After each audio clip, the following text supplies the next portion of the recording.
Kamusta? Sir, anong nangyari? Itong klaseng gobyerno. Ha?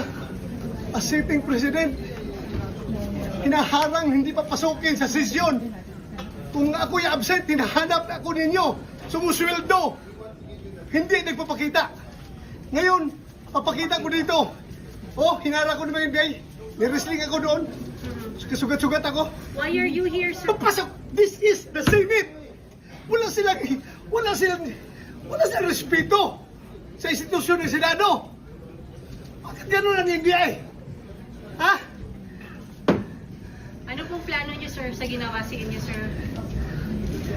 Pag-usap kami. Ano gagawin namin? But why are you here, sir? Bakit po kayo napapasok today, sir? Ayaw pa Senator ng Republic. Kung hindi ko papasok, kinahanap niyo ako. Di ba? Ngayon papasok ako, tatanungin niyo ako bakit ako pumapasok. But sir, may kinalaman sa pag-user para makabuo ng numbers po. Lahat yan, trabaho ng Senador. The worst government. Alam kong wala kang personal. Apel ko sa kanya, Mr. President, sir. Alam kong wala kang personal na galit sa akin. Alam ko yan. Wala kang personal na galit sa akin. Kung sana naman, bilang ama ng ating bansa, alagaan mo yung mga anak. Kami, yung mga anak. Alagaan mo lahat ng Pilipino. Sana, yung role of the government is to take care of its people. Sana alagaan mo kami. Huwag mo kami ibigay doon sa mga dayuhan. Yun lang, pag-iusap ko sa kanya. Sa absent, hindi lang para sa akin, kundi sa lahat ng Pilipino.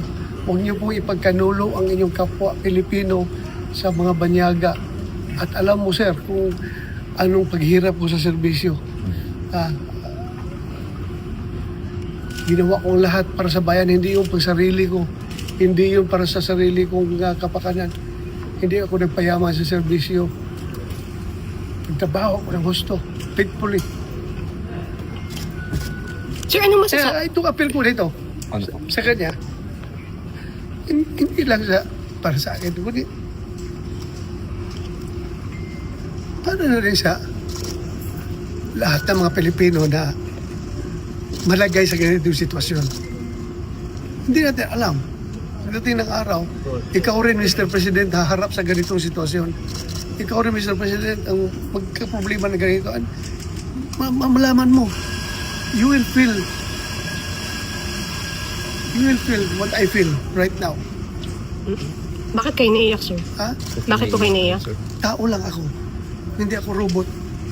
Hindi ako makina. Tao lang ako.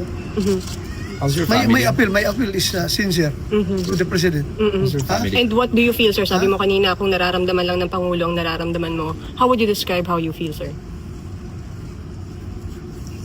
Very low. The lowest point of my life. Ikaw ba naman? Nagtrabaho ka ng gusto nga, absent. Yung aking serbisyo talaga. Yung ideals ng PMA, courage, integrity, and loyalty, isinasabuhay ko yan. Lahat ginawa ko. Tapos, ngayon, ganito mangyari sa akin?